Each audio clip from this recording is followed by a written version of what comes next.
नमस्कार. माझ्या यूट्यूब चॅनलमध्ये तुम्हा सर्वांचे खूप खूप स्वागत आहे.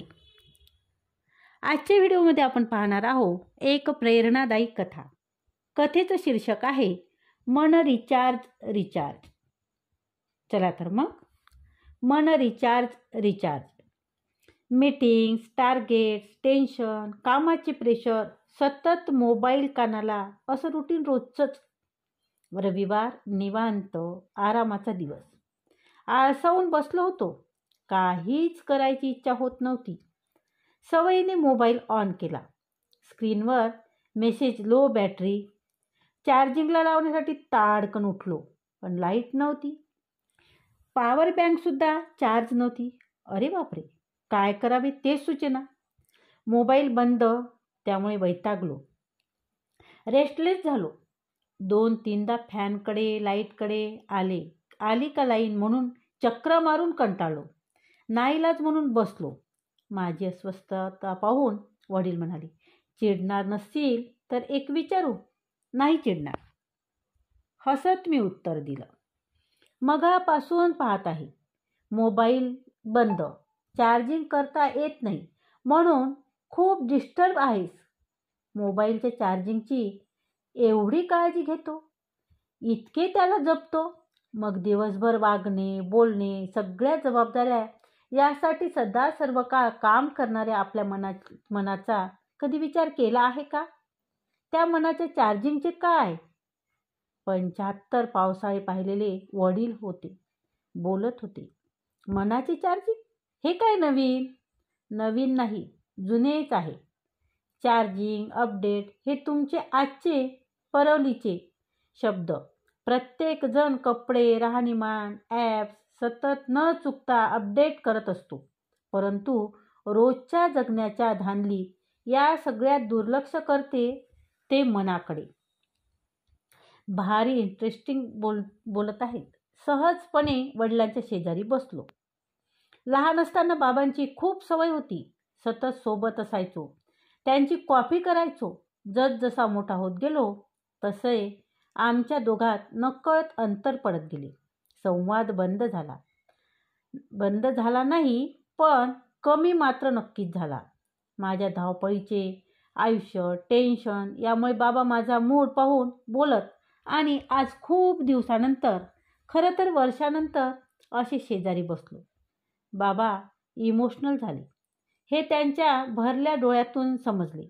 मीच त्यांची पाठ थोपटली. त्यावेळी मलाही भरून आले. आईची खूप आठवण आली. किती साधी गोष्ट ती सुद्धा इतक्या वर्षांमध्ये मी केली नव्हती. बाबासोबत पुढचा तासभर गप्पा मारल्या. एकदम फ्रेश, मस्त वाटलं. मनाचं चार्जिंग सुरू झालं. बघ, तासभरात मोबाईलची आठवण तरी झाली का? लाईट केव्हाच आली? आज खूप खूप वर्षानंतर तुझ्याशी बोलल्यामुळे मी फुल चार्ज झालो दोस्ता. बाबा मला लहान असताना हाक मारायची. आज खूप खूप वर्षांनी बाबांच्या तोंडून ऐकले, बाबा आपल्या खोलीत गेले. मला भारी वाटत होतं. क्लासवरून नुकताच आलेला मुलगा म्हणाला, बाबा चेस खेळणार? नको, तू हारला तर मला बरे वाटणार नाही. चॅलेंज, तू हारणार हे नक्की, तेव्हा नो टेन्शन. बुद्धिबळाचा डाव चांगलाच रंगला आणि चक्क मी जिंकलो. मुलाने स्पोर्टिंगली घेतलं. मित्राने बोलावले म्हणून तो खेळायला गेला. आता काय करायचे अचानक मनात आले. घर आवरूया. बायको आश्चर्याच्या सुखद धक्क्यात मला थांबवायला सांगून ती घराबाहेर गेली. लगेच परत आली. कसं शक्य आहे? आज सूर्य पूर्वेला उगवला. बायकोचा टोमणा. दोघेही मनापासून हसलो. अत्यंत उत्साहाने कामाला लागलो. सगळ्यात आधी कपाट आवरायला घेतलं. बॅगमध्ये भरून ठेवलेले कागदपत्रे चेक करताना शाळेत कॉलेजमध्ये असतानाच्या डायऱ्या वह्या सापडल्या. त्यातले जुने हिशोब जपून ठेवलेले पेपरची कात्रणे पाहताना त्यावेळीच्या आठवणी जाग्या झाल्या. खूप वर्षापूर्वी लिहून ठेवलेली कविता वाचताना गंमत वाटली. विसरल्या गेलेल्या कॉलेजमधील काही खास व्यक्ती आठवल्या. आठवणीचा पिटारा उघडत होता. जुने फोटो अल्बम सापडले.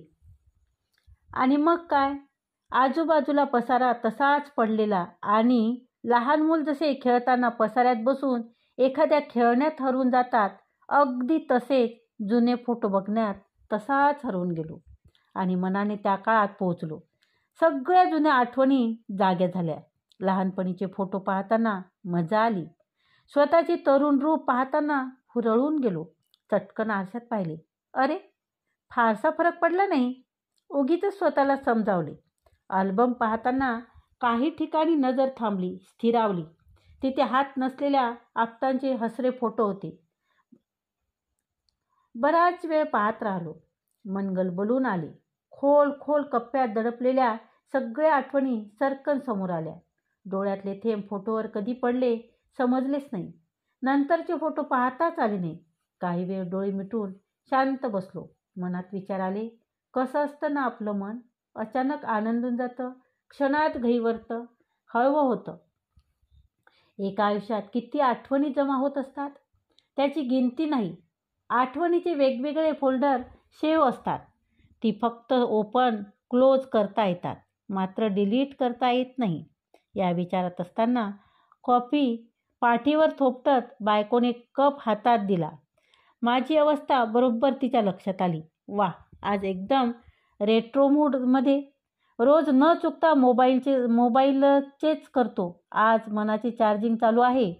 समोर पडलेले फोटो अल्बम पाहून ती म्हणाली, अरे वा, चला तर मग जोडीने आपल्या लग्नाचे फोटो पाहू. मग जोडीने आमच्या लग्नाचे फोटो पाहू लागलो. त्यावेळी घडलेल्या गमती जमती, रुसवे फुगवे सगळे आठवले. लग्न पुन्हा एन्जॉय केलं. आज खूप दिवसांनी तुला फ्रेश पाहिलं. अगदी खेळकर, स्वच्छंदी. पूर्वी असायचा ना तसा. रागावू नकोस, पण काम स्टेटस वाढत्या तसं हरवत गेलास. त्यातल्या गुरफटलास एवढा की आमच्यासाठी तुझ्याकडे वेळ राहिला नाही. खूप मोठा झालास, पण आमच्यापासून लांब गेला. उगीच वाद नको म्हणून आजवर बोलले नाही, पण आज पुन्हा पूर्वीचा वाटलास म्हणून हे बोलण्याची धाडस केली. डोळ्यात आलेले पाणी पुसत बायको कुशीत शिरली.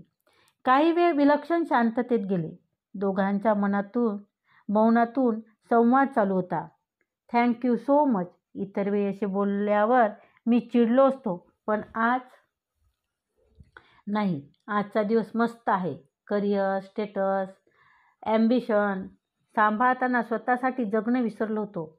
मन मारत राहिलो. त्याची इतकी सवय होती की आपली नेमकी आवड काय हेच विसरलो. रुटीन सोडून आज खूप दिवसांनी काही वेगळं केलं. सगळ्यात महत्त्वाचं, कशात तरी हरवून गेलो. आज खूप हलकं वाटलं. मग मोबाईल ऑन करू की नको, कारण कायम मोबाईलवर असणारा तू सकाळपासून एकदाही त्याला हात लावला नाही. खरंच आजचा दिवस मस्त आहे. चल आता मी तुला किचनमध्ये मदत करतो. तेव्हा बाबा जोरात ठसका लागला. मन जरा जास्त चार्ज झालंही वाटतं. बायकोने चिमटा काढलाच.